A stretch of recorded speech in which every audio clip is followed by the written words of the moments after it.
Bildiğiniz gibi yani biz Umut Kervanı olarak düzenli gıda, giyim, ayakkabı yardımlarımızın yanı sıra kış aylarında, kış mevsiminde yakacak odun ve kömür yardımlarımız da oluyor. Yani hakikaten bizde başvuruda bulunan binlerce fakir ve muhtaç aile vardır. Bildiğimiz gibi Gaziantep şehri büyük bir şehirdir, göç alan bir şehirdir. Özellikle Suriyelilerin yoğun olduğu bir şehirdir. Bunların çoğu dükkanlarda, bodrumlarda ve varoş mahallelerindeki evlerde kalan Suriyelilerdir. Bununla beraber Türk vatandaşımız da fakir, muhtaç, yetim olan aileler vardır. Onlar da müstakil, kullanılmaz halde olan, yani odun ve kömür ihtiyacı gerektiren evlerde kalıyorlar. Dediğimiz gibi biz özellikle kış aylarında odun ve kömür yardımlarımız oluyor. Tabii ki bu da hayırseverlerin bize vereceği ve bizi aracı kılacağı duruma bağlıdır. Biz her sene odun ve yakacak kömür olarak yardımda bulunduğumuz aileler vardır. Yani önümüz kış ayı geldi, havalar soğudu. Artık kış hazırlıklarına başlandı. Tabii ki fakirler nasıl hazırlanacak? Yani hakikaten derneğimize gelip, Umut Kervanı'na gelip başvuruda bulunan, işte odunumuz yoktur, kömürümüz yoktur gibi başvuruda bulunan onlarca, yüzlerce Suriyeli aile vardır.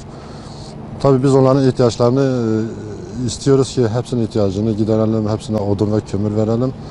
Fakat yetersiz kalınıyor. Yani dediğimiz gibi bu da hayırseverlere bağlıdır. Hayırseverler ne kadar bizi aracı kılsalar, ne kadar bize yardım etseler, biz de o derece onlara o yardımları ulaştırırız. Yani biz Umut Kervanı olarak bir köprü görevi görüyoruz. Yani fakir, muhtaç ailelerle hayırseverler arasında bir köprü görüyoruz. Yani biz hayırseverlerin bize verdiğini fakirlere ulaştırıyoruz. Geçen hafta Allah razı olsun bir hayırsever aracıyla iki ailenin yakacak kömür ihtiyacını karşıladık. Yani birer ton olmak üzere kendilerine yardımda bulunduk.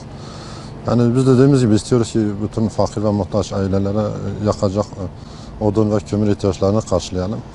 Bununla beraber özellikle kış yaklaştığından dolayı yani sobası olmayan, yani işte odun kömür sobası ve elektrik sobaları olmayan aileler de vardır. Bu yönden talepleri de oluyor.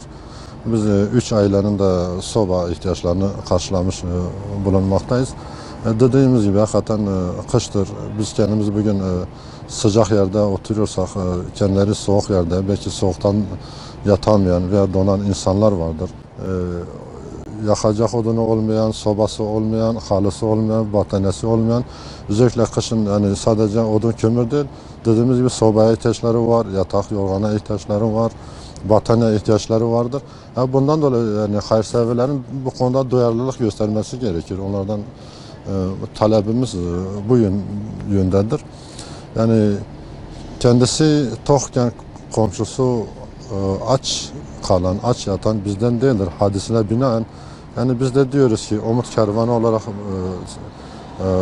hayırseverlerimize diyoruz ki yani biz sıcak yerdeyken veya kendileri sıcak yerdeyken soğuk yerde kalan, soğuk yerde kalma mücadelesi veren, donmaktan belki ölümle karşı karşıya gelebilecek insanlar varken bunlara yardım etmeyen insanlar bizden değildir yani.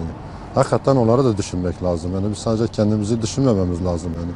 Biz sıcak yerde rahat bir hayat sürdürüyorsak bunun yanında diğerlerinin de bir nebze olsa onların o ihtiyaçlarını gidermemiz gerekiyor. Yani burada biz Antep halkına şöyle bir sesleniyoruz.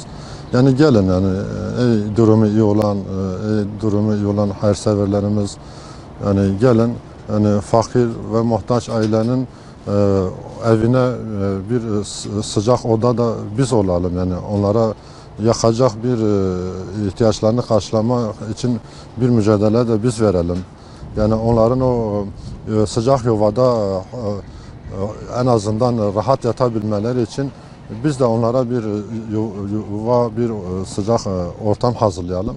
Hani buna yönelik bir çağrımız vardır. Yani gelin fakire de bir sıcak yuva biz kuralım.